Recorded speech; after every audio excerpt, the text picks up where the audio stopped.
Coronavirus, our local hospitals are preparing for potential future surges. I'm Chris Warner. We'll tell you what they've learned from the past and what they're doing to prepare for the future. The sex trafficking trial of Jeffrey Epstein's longtime companion is now underway. I'm Brian Yennis outside the federal courthouse in New York. I'll have details on the trial coming up. The four states' most watched news starts now. Thank you for joining us tonight. I'm Jordan Aubie. Joplin police arrest a man suspected of arson.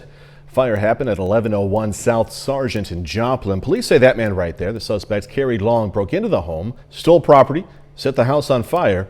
He was arrested on active warrants and is facing charges connected to the fire. As we start to learn more about the new COVID variant called Omicron, local health officials say they're ready for whatever happens.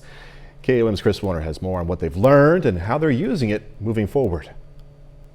There's not a lot available yet on the new Omicron variant, like how contagious it could be or whether or not the symptoms will be more severe. Despite the unknowns, what's been learned from the past is helping local hospitals prepare for what's next. You know, we've had multiple surges over the past 2 years, and each time we've reached a new high water mark, you know, we've had to advance our plan and increase service lines. And so, you know, we have the ability to flex to 3 units if we need to and run them full time, and we've done that in the past and we'd rather not do it again, but we still have those resources and ability. Dr. Rob McNabb is Freeman's Director of COVID Services. He spent time ensuring the hospital is ready to treat the next potential wave of COVID patients. Our supply lines have been built up to be much more robust as far as protective items for patient care. While current inpatient COVID numbers at the hospital are low, Dr. McNabb says they won't be letting their guard down now or in the future. You know, I feel like we have incredibly increased our reserve to be able to flex as we need to deal with any further surges. We reached out to Mercy Hospital in Joplin as well, who told us in a statement that, quote, "At this point, we are well equipped to care for everyone who needs us, whether for COVID-19 or any other illness." As for Freeman, they're taking what they've learned and applying it to the future of the hospital.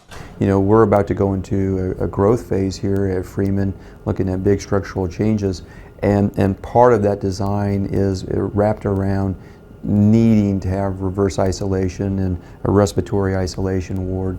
You know, I don't see where we will not need those resources into the future. In Joplin, Chris Warner, KOAM News. Dr. McNabb says he wants to continue to urge everyone who can get vaccinated to do so. And he says if you're eligible for a booster, you should get it as soon as possible to stay ahead of the virus. Health officials around the country and the world are scrambling to get a handle on this new fast-spreading COVID strain. Fox News correspondent Steve Harrigan has more now from Atlanta. We're throwing everything we can at this virus. President Biden is sounding the alarm as the spread of the new Omicron COVID-19 variant accelerates.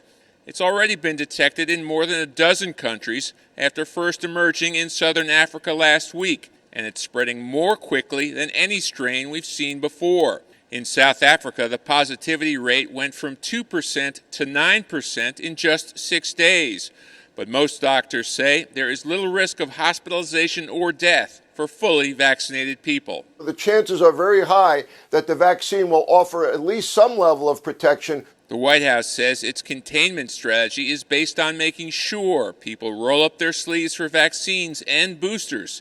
And a travel ban to and from 8 South African countries will also stay in place for now, saying it's the best way to stop Omicron from spreading in the U.S. Gives us time to take more actions, to move quicker, to make sure people understand you have to get your vaccine. There's also a plan B. Moderna and Pfizer are already working on vaccines specifically targeting the new strain. Some companies are also exploring the possibility of rapid tests specific to Omicron.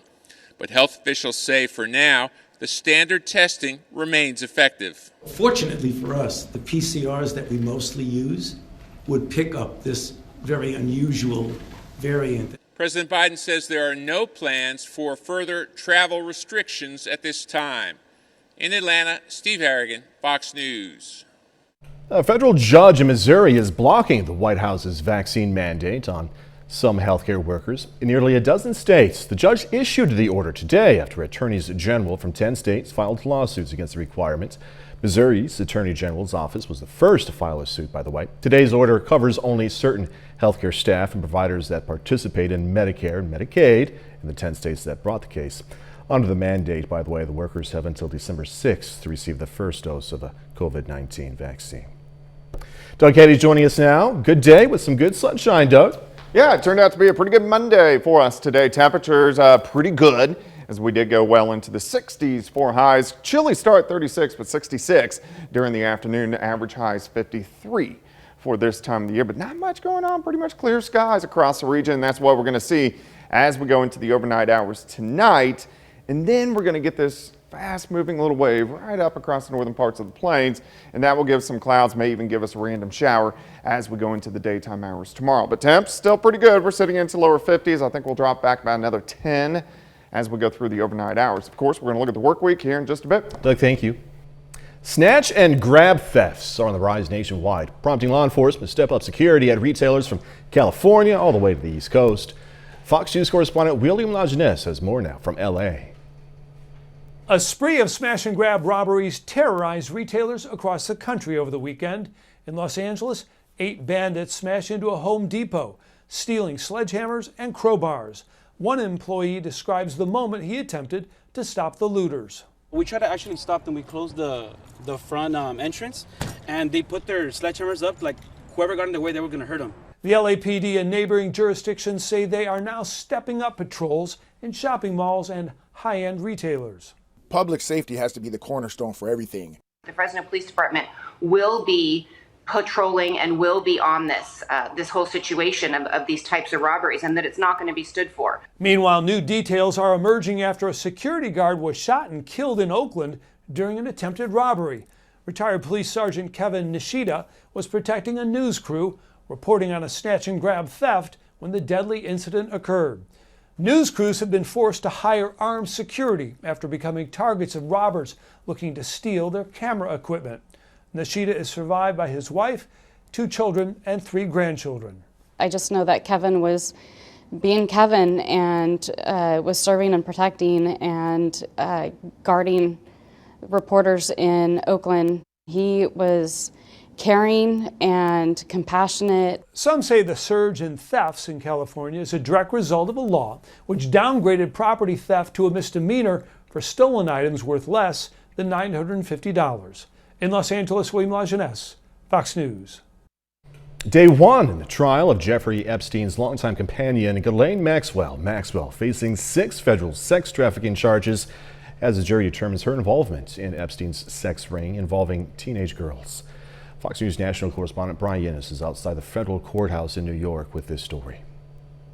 Lawyers delivering opening arguments in the sex trafficking trial of Jeffrey Epstein's longtime companion, Ghislaine Maxwell, as the trial gets underway Monday, more than 2 years after Epstein committed suicide behind bars and a year after Maxwell was indicted for her alleged role in running an elaborate sex trafficking ring for him. I think we're going to find out more about Jeffrey Epstein and about other powerful people involved. The prosecution arguing Maxwell recruited and groomed girls as young as 14 to perform sexual acts with Epstein, and in some cases, even taking part in the abuse. I think her stance is, I did nothing wrong. I had no idea this was happening. It had nothing to do with me. Expected to testify, at least 4 women accusing the now 59-year-old of victimizing them as teens from 1994 to 2004. And in a show of solidarity, some of Epstein's other accusers showing up for the trial. I think the victim's testimony here is going to be very compelling. I think it's really going to tell a really compelling story about what happened, what they went through, and I think that will likely be enough for the jury. Epstein killed himself inside a federal prison in August 2019, a month after the financier's arrest on sex trafficking charges. Maxwell pleading not guilty to all 6 federal sex trafficking charges. Now it's up to the jury to determine if the British socialite was an accomplice or in the dark about Epstein's activities. The trial is expected to last 6 weeks. If convicted, Maxwell faces a maximum of 70 years behind bars. In New York, Brian Yennis, Fox News. KOAM News at 9 on Fox 14 takes this time now to honor another 4-state hero. Glenn Mitchell has served in the U.S. Army from 1915 to 1918. We are proud to thank Glenn Mitchell, a native of Columbus, Kansas. He's tonight's four-state hero. Doug Getty's next with a complete look at the forecast. And a bit later, a Pitt State standout ready to take his shot at the NFL. Going to hear from him in sports. They say music.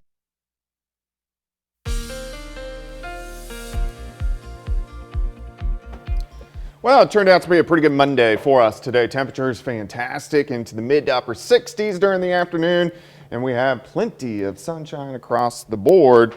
Great shot. This is a live shot. Indigo Sky Casino and Resort. Of course, Indigo is just outside of Seneca, Missouri, right on the west side of the town. All right, temps look pretty good over the next few days. We're gonna kind of hold steady, maybe drop a little bit tomorrow, but by the end of the week, we're really gonna warm up. We're in a pretty much calm pattern. There's just not much weather going on. So we're gonna look at information this week. On Wednesday, we will do the month-long forecast. That is December 1st, if you can believe it or not. And then the very next day, on the 2nd, might as well knock out the entire winter. So we're going to do the winter forecast, and we'll actually go into the beginning of spring as well. So at least we got a lot of weather information this week, but not much going on. Sitting mainly into lower 50s right now. I think we'll drop back into lower 40s later on tonight. We do have a weak little front that is just to our north.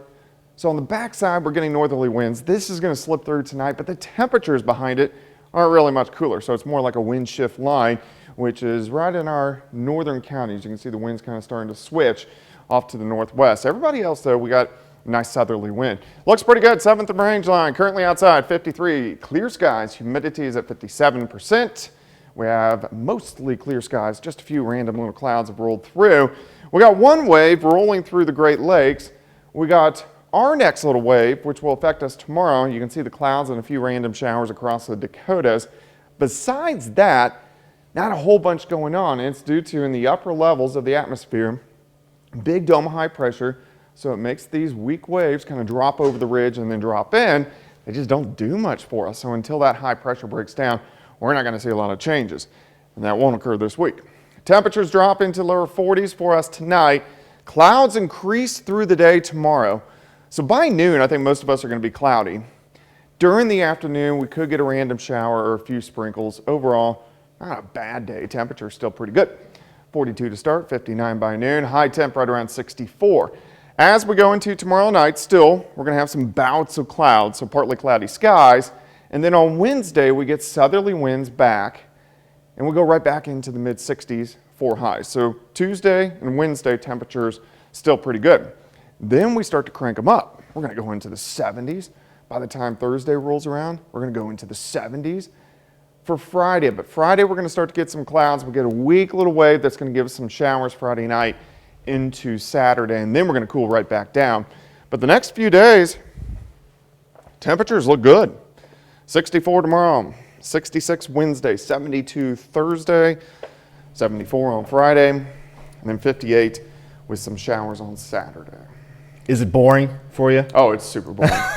Well, you know. I hate it. I hate it. I know you do, but things will kick up. It's really going to pick up right around the corner. Calm down. I know. All right, man. We'll see you in a little bit.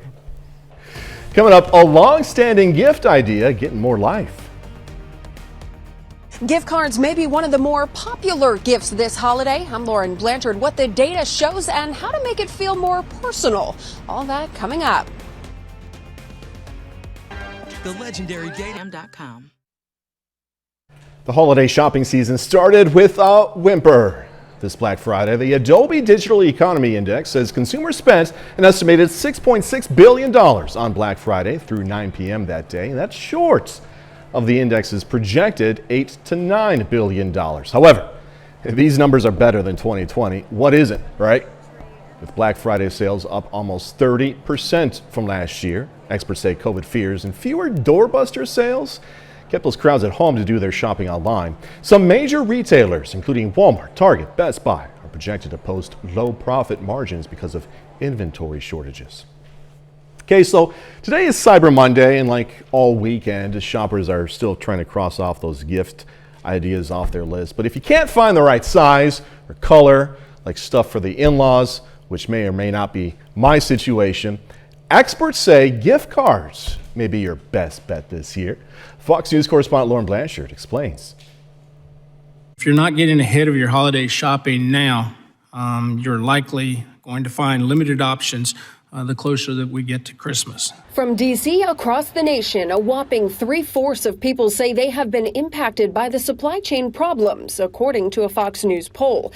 Data shows people may be opting for giving gift cards instead this year.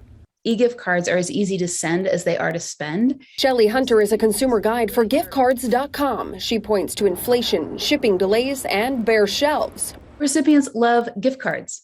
You get to go buy what you want. It's really a fantastic experience, which is why it keeps being the most requested gift of the season. According to the Black Hawk Network, shoppers plan to spend 41% of their budget on gift cards, 27% more than last year, also in part because they're easier. So you've decided to go with a gift card, but how to make it seem more thoughtful. Etiquette expert Cindy Seed says choose a store the recipient has access to and can afford. Wrap it nicely and add a note. That makes it show that you cared and did some research before you gave them that card. And Seed says protect the card with gift receipts. Especially this year, with all of our supply chain issues and so forth, we may be buying batches of gift cards. So in this instance, too, make sure the store gives you separate receipts for each of those gift cards. Make a list of them.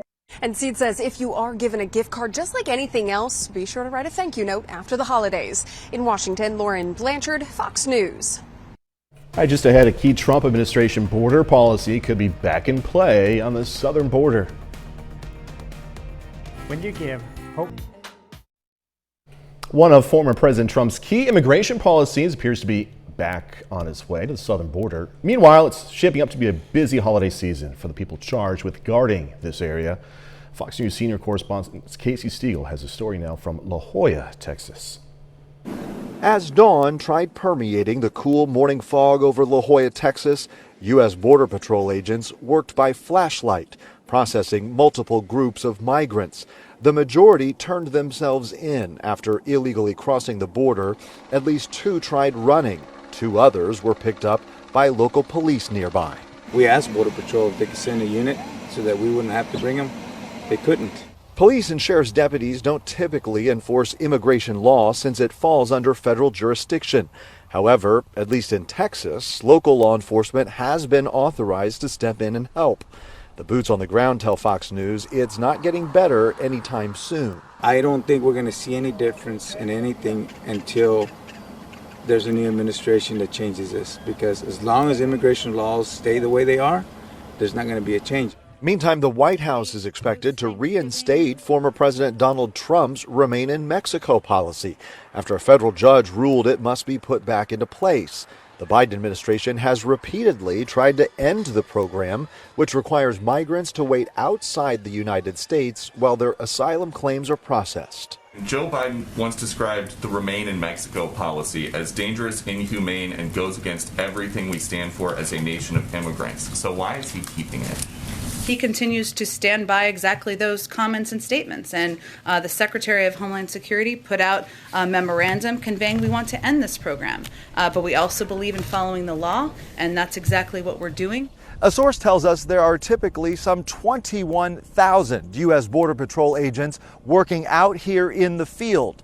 However, the agency is so short-staffed, they tell us now that number is more like between 17 and 18,000 agents.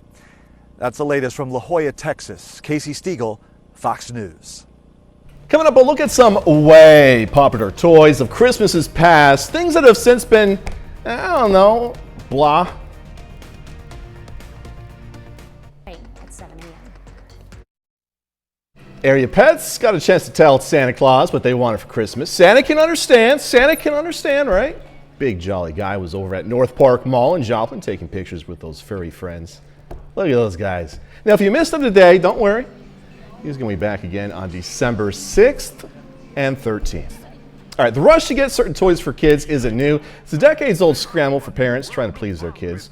Here's a look back at some hard-to-get toys. G.I. Joe back in 1964 was every kid's soldier and appeared in Toy Story for that matter. The original Big Wheel, 1969's Low Rider Tricycle, yeah, still popular for younger kids. The Cozy Coupe, the kid-powered curved car, evolved over the years, but it's still recognizable. Cabbage Patch Kids created store rides in 1983, the year I was born. Finally, this thing. Oh my gosh. Tickle Me Elmo, 96. Had shoppers storming retailers.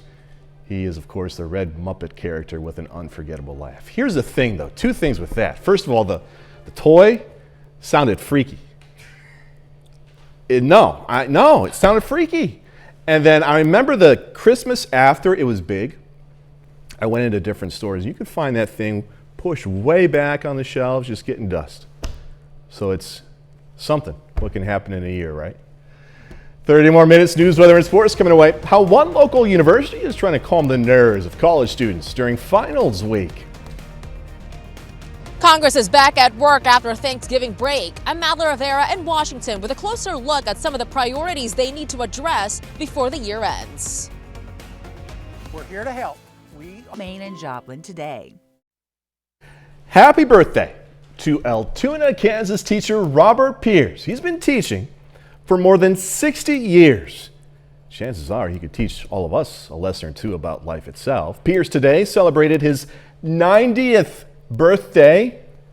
Of course, a birthday like that calls for a special event, and that's just what happens. At an assembly, the students and staff serenaded Mr. Pierce with happy birthday. There was, of course, cake, some speakers as well. Hey, Mr. Pierce, happy birthday. We're glad we got to do this story for you. All right, it's finals week for many college students. Cram time, as it's known. Missouri Southern is trying to make things easier, better with relaxation kits. The kits contain bubble wrap, candy, paper to color on, and a stress ball. It's all aimed at giving students something else to focus on instead of the stress of finals week. So we take mental health very seriously here at Missouri Southern, and we try and help students be preemptive about that. So before the real stress hits, if we can do something to help put them in a better place before something like finals, that's exactly what we're trying to do. Missouri Southern has a number of events planned to close out the semester, including Stuff-A-Line at the Billingsley Student Center and a jazz orchestra concert at Quarterly Auditorium. City of Pittsburgh today hosted its annual Christmas Parade. The parade featured floats, marching bands that we saw earlier, dance groups, and animals. I didn't mean to say and animals as we were seeing that guy, but animals were elsewhere in the parade. It was back to normal this year after being a drive-through style event last year because of the pandemic. I wanted to come out here tonight to celebrate some Christmas spirit and see some people celebrate the holidays and have some fun. This is the 42nd year of the parade. How you doing, Santa Claus? Well, a critical week in D.C. and Congress as lawmakers prepare to vote on several pieces of legislation still up for negotiation, a nearly $2 trillion social spending package. There's also concern about funding the government and approving a defense budget. Fox's Madeline Rivera has the latest from D.C. Congress is kicking off a legislative sprint with several crucial deadlines before the end of the year. Government funding is set to run out on Friday, and lawmakers are weighing a short-term solution to avoid a shutdown. We always have drama, first of all, this time of year, because we put off the big things until now and before Christmas to get them done. They're also racing to raise the debt limit. Treasury Secretary Janet Yellen believes the federal government can pay its bills through December 15, but is unsure if it has the funds to do so after that date. Some Republicans still believe Democrats should lift the debt limit on their own. The debt limit in the past has been the result of bipartisan negotiations, bipartisan both about the spending, bipartisan both about the debt limit. If you haven't noticed, Republicans have not been invited in at all to discuss this. Meanwhile, Democrats are moving ahead with a Build Back Better bill. The Senate is expected to make changes to the social spending and climate package that the House passed before Thanksgiving break, with some like Senator Joe Manchin opposing provisions such as paid family leave. Senator Manchin is still at the negotiating table, talking to us every day, talking to us about voting rights, getting that bill done, restoring the Senate. He is talking to us about this bill. The Senate also needs to address the National Defense Authorization Act and Annual Defense Policy Bill after lawmakers failed to reach a deal before Thanksgiving break on which amendments will get votes. In Washington, Madeline Rivera, Fox News. If you're shipping with the U.S. Postal Service this holiday, take notes. Okay, we got some deadlines for you. The Post Office announcing its deadlines for shipping packages so that they may arrive on time for Christmas Day. First class mail needs to be out by December 17th. And priority mail packages need to be in by December 18th.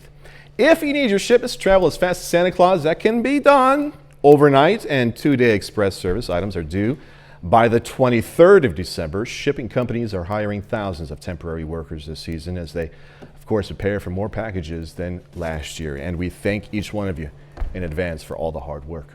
All right, in Chicago, former Empire star Jussie Smollett has gone on trial on charges. He made false reports to authorities that he'd been the victim of a racist and homophobic attack almost 3 years ago. The 39-year-old actor has repeatedly denied he orchestrated the whole thing. Fox News correspondent David Lee Miller takes a look. Actor Jussie Smollett was silent as he walked into a Chicago courthouse.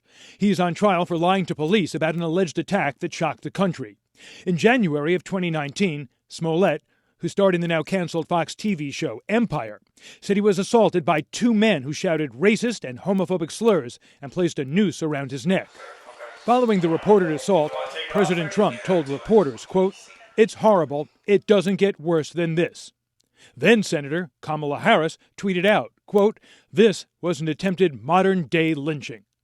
2 weeks later, two brothers who worked as extras on Smollett's TV show told police they were paid $3,500 by the actor to stage the assault. Smollett denies it was a hoax. You do such a disservice when you lie about things like this. A day before Smollett was criminally charged, Kamala Harris, whose earlier tweet has not been taken down, tweeted again, saying in part, quote, "Like most of you, I've seen the reports about Jussie Smollett, and I'm sad, frustrated, and disappointed." If convicted, Smollett faces up to 3 years in prison. It is not known if he will take the stand in his own defense. Only those at the courthouse can watch the trial. The judge will not allow it to be televised.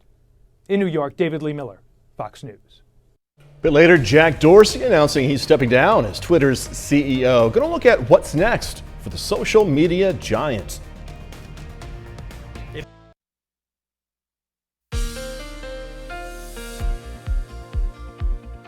It turned out to be a great Monday for us today. Temperatures fantastic, mid-60s during the afternoon, plenty of sunshine across the region. So really, no complaints as we were a good chunk above where we should be for this time of the year. And it looks pretty good. Indigo Sky Casino and Resort, live shot, of course, just outside of Seneca, Missouri. All right, this week, temps pretty good the next couple days, but we really start to warm things up late in the week. The pattern's pretty calm, which means I'm not happy, you guys are happy. We're going to do the month-long forecast Wednesday evening. We're going to do the winter forecast the next day on Thursday evening, so a lot to get to this week.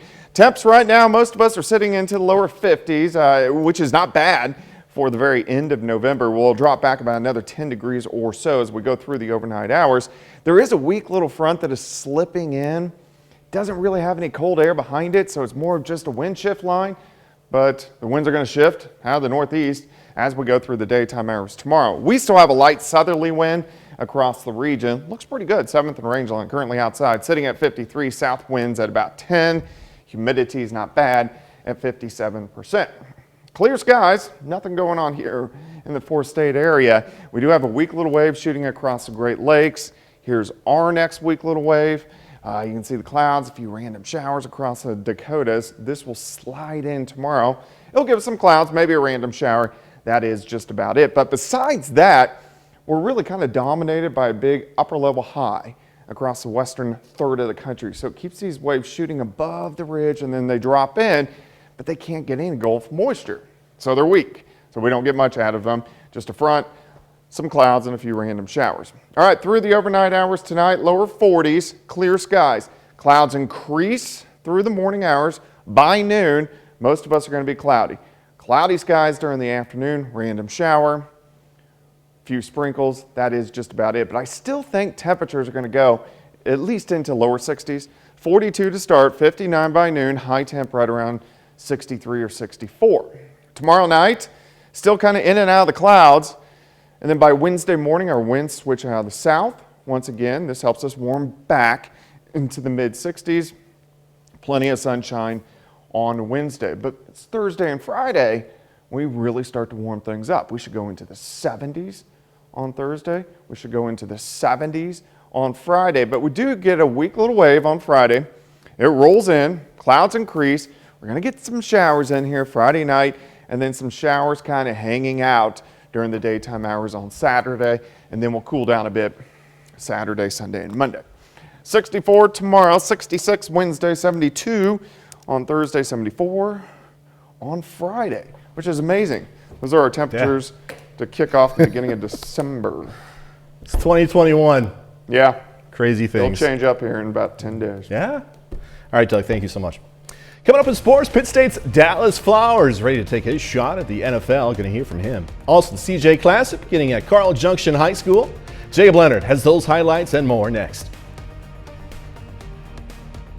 The legendary.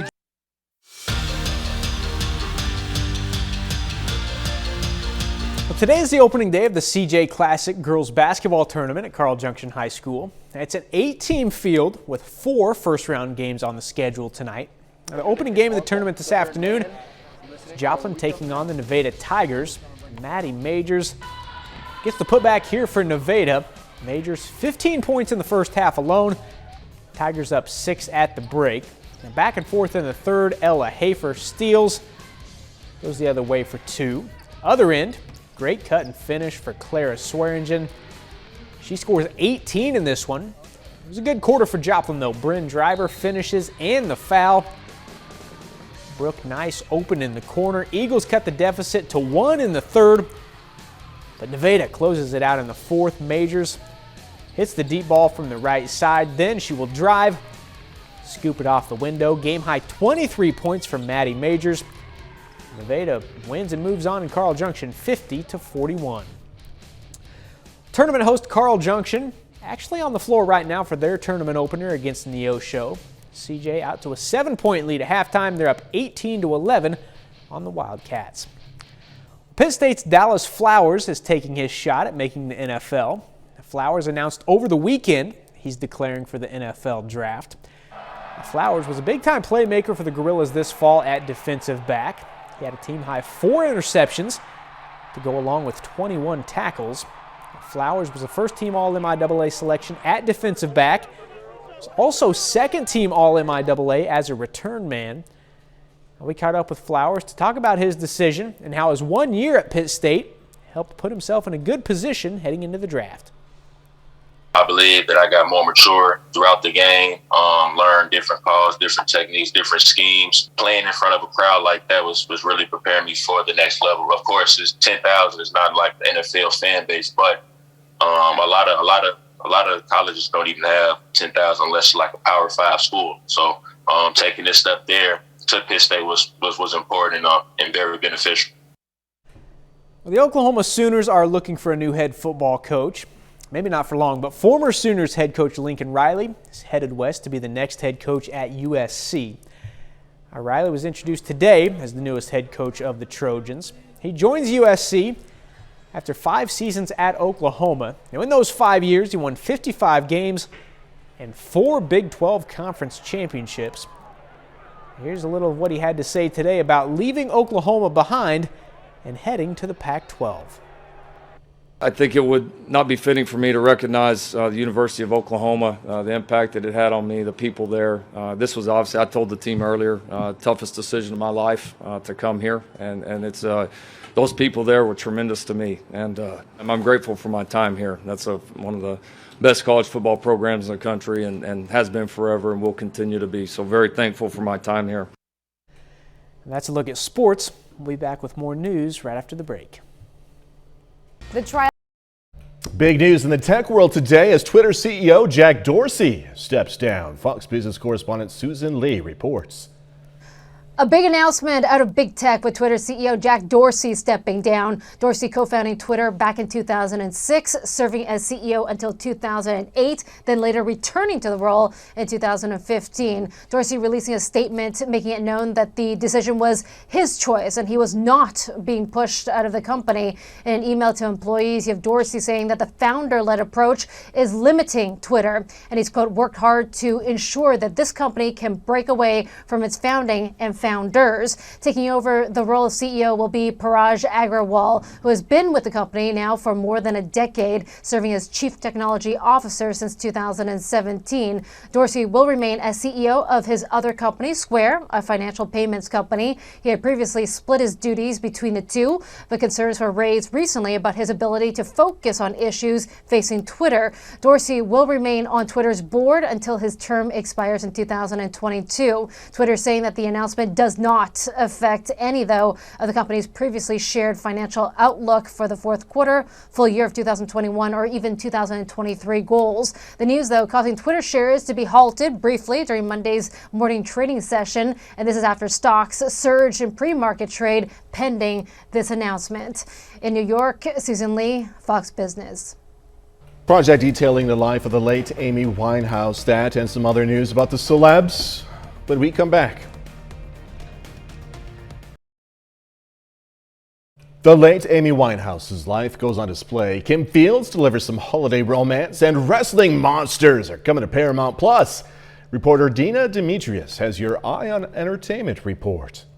Oh, Hey. hey there.